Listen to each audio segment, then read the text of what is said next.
کوئی چیز کائنات کی ایسی ہے جو اللہ کی طرف سے نہ ہو؟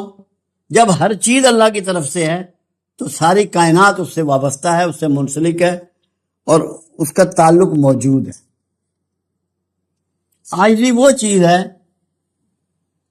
یہ وہ خوبی ہے، یہ وہ کمال ہے جو پروردگار عالم میں نہیں ہے۔ اللہ مالک کل ہے، خالق کل ہے، رب کل ہے، الہ کل ہے، سب دینے والا ہے، سب چھیننے والا ہے، مگر اللہ ہرگز عاجز نہیں ہے۔ جو خوبی پروردگار میں نہیں ہے وہ اپنی مخلوق میں دیکھنا چاہتا ہے، مخلوق کو بغاوت کرتے ہوئے نہیں دیکھنا چاہتا، نافرمانی کرتے ہوئے نہیں دیکھنا چاہتا، اکڑتے ہوئے نہیں دیکھنا چاہتا، اپنے سامنے کھڑا ہوتا ہوئے نہیں دیکھنا چاہتا۔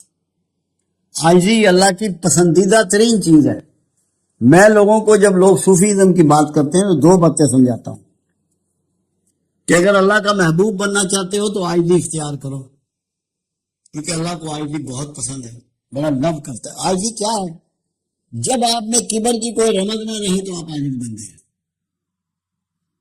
عام بندے ہیں، عجز کرنے والے، ڈرنے والے، یہ سمجھنے والے کہ آپ کا سب کچھ اللہ کے پاس ہے، آپ کے سانس بھی اللہ کے پاس ہے، آپ کے اختیار میں کچھ نہیں۔ جب اپنے آپ کو آپ یہ سمجھ لیتے ہیں کہ میں بے اختیارہ ہوں، پھر آپ عاجز بندوں میں شمار ہو جاتے ہیں۔ سارے اختیار جب آپ سمجھتے ہیں اللہ کے پاس ہے۔ سمدیت کیا ہے؟ بہت آسان بات ہے۔ اللہ اپنی مخلوق سے پیار کرتا ہے، ان کو انعامات دیتا ہے، ان کو نعمتیں دیتا ہے، نعمتیں گنواتا ہے، نعمتیں بتاتا ہے، نعمتیں پہنچاتا ہے، نعمتیں تقسیم کرتا ہے، مگر ان کی طرف سے کسی معاوضے سے بالکل سمد میں ہے، بے نیازی میں ہے۔ سمدیت یہ ہے کہ سب کچھ دینا، کچھ نہ لینا۔ اللہ کا سورج فصلیں پکا رہا ہے، بارش برسا رہا ہے، آپ کی فصلوں سے پانی اڑا رہا ہے، آپ کو دھوپ دے رہا ہے، آپ کو حرارت دے رہا ہے، آپ اسے کیا دیتے ہیں؟ سورج اللہ کی سمدیت کا ایک مظہر ہے۔ بارش برستی ہے، سب کے کھیتوں پہ برس رہی ہے، پانی دے رہی ہے، پینے کا، نہانے کا، کھیت سیراب کرنے کا، گھروں کو صاف پاک کرنے کا۔ آپ بارش کو کیا دیتے ہیں؟ تو بارش سمدیت کا ایک روپ ہے۔ سمدیت بنیادی طور پہ کیا چیز ہے کہ تمہارے لیے اللہ ہر چیز بہتر سے بہتر چاہتا ہے، مگر تم سے اس کے معاوضہ نہیں چاہتا۔ اگر جنت کی بات بھی ہے تو وہ بھی تمہارے لیے ہے، بخشش کی بات ہے وہ بھی تمہارے لیے ہے، آخرت میں انعامات کی بات ہے وہ بھی تمہارے لیے ہے، اللہ کے لیے تو کچھ نہیں ہے۔ جو اللہ آپ کی طرف سے کسی بھی نفع نقصان سے آزاد ہے، یہی سمدیت ہے۔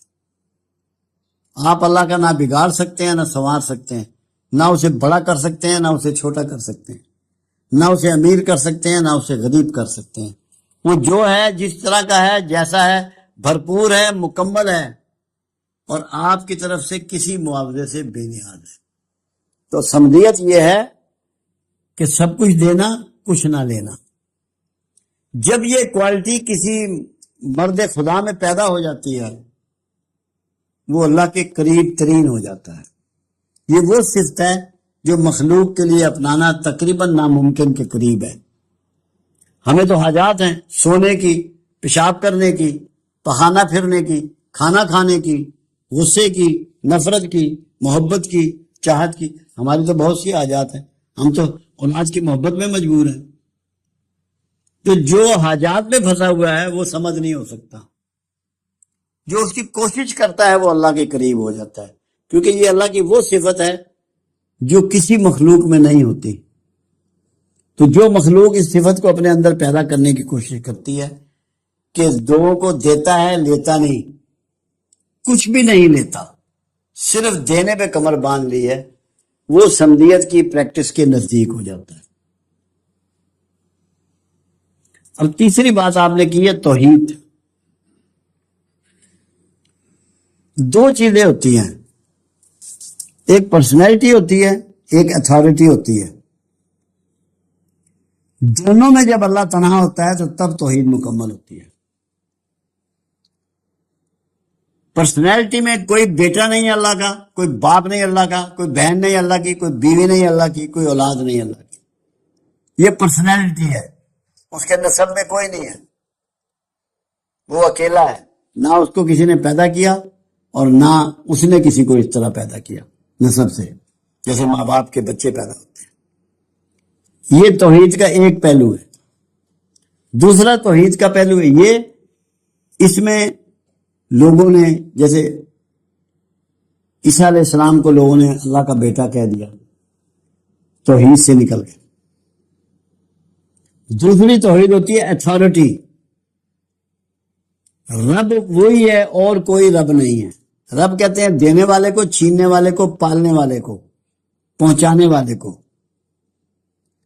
جب ہم اس میں کسی کو اتھارٹی میں شریک کرتے ہیں تو بھی توحید کو ڈیمیج کرتے ہیں، شرک میں مبتلا ہو جاتے ہیں.